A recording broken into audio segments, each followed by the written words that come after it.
U.S. Ambassador to Israel, Mike Huckabee, describes Israel's war in Gaza as a battle between heaven and hell. He tells CBN News that countries supporting the creation of a Palestinian state are only helping Hamas. The ambassador's statements come as Israel declares it's made great progress against Hamas. Paul Petit has the story. The IDF says it now controls up to 40% of Gaza City even before its main offensive. The battle is key to destroying the last remaining Hamas stronghold in the Gaza Strip. All this as a pivotal United Nations meeting is about to take place. We sat down with Mike Huckabee, United States Ambassador to Israel. Ambassador Huckabee, appreciate you taking the time to speak with us. Thank you, Paul. Great to have you in Israel. So as we speak, IDF soldiers are continuing their momentum moving into Gaza. We haven't heard any response regarding the Hamas offer to free the hostages. Is that the right move right now? And if so, why? It's what the president has been pushing for and saying. It's what Israel has been pushing for. But I don't know that they have much of a choice, because Hamas will walk up to the table and pretend they're going to make some type of deal that would let the hostages go, and then they always walk away, and then they add new conditions. I think people have to understand the reason this has gone on like it has, as long as it has, with as much suffering as it has. It's not because of Israel, it's because of Hamas.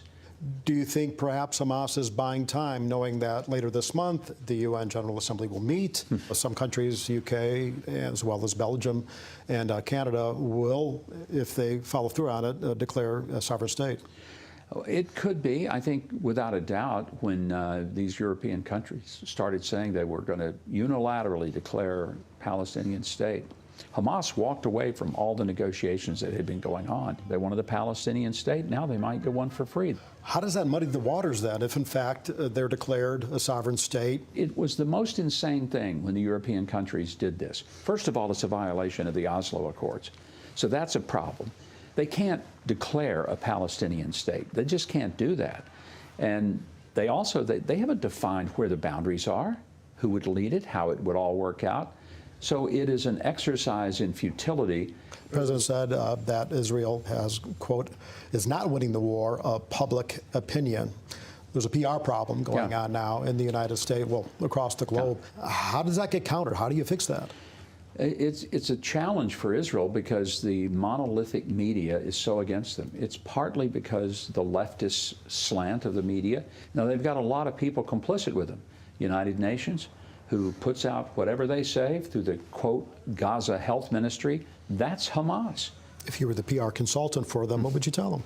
I'd tell them to get a bunch of social media influencers, because the real problem is with Generation Z. You know, most people view this as a battle between Hamas and Israel. There's something much deeper going on. How do you see it? This is a battle of the ages. This is not horizontal. It's not left, right, liberal, conservative. This is a vertical battle. It's heaven versus hell. It's good versus evil. People need to see it in that context or they'll miss the whole thing. Where does that come from? It doesn't come just from socio-political or economic pressures. It comes from an evil that originates from the most demonic forces that have ever been unleashed on this earth. And that's why I feel like particularly Christian believers in the United States and across the world need to recognize it. Ambassador Huckabee, thanks so much for taking the time for us today. Paul, thank you. Great to have you here. And let me echo that. The face of evil was evident on October 7th. What they did was pure evil. If you can imagine roasting a baby in an oven, that's what they did. They mutilated women. It was absolutely horrific what happened on October 7th.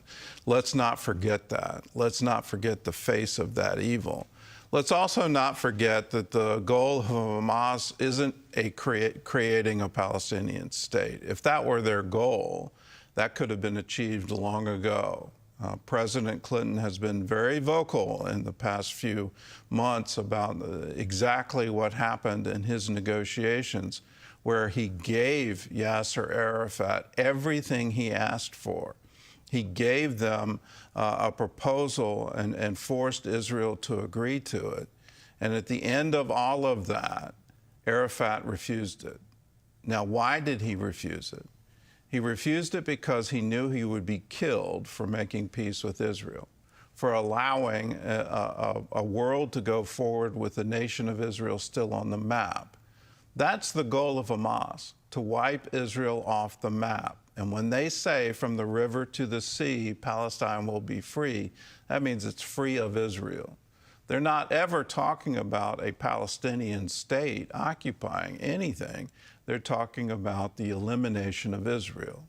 Let's always remember that. This is a battle for the right of the Jewish people to have the ancestral homeland of the Jewish people. They were in exile for 2,000 years. It's been a modern-day miracle to see the establishment of the modern state of Israel. And as Christians, we need to stand with Israel.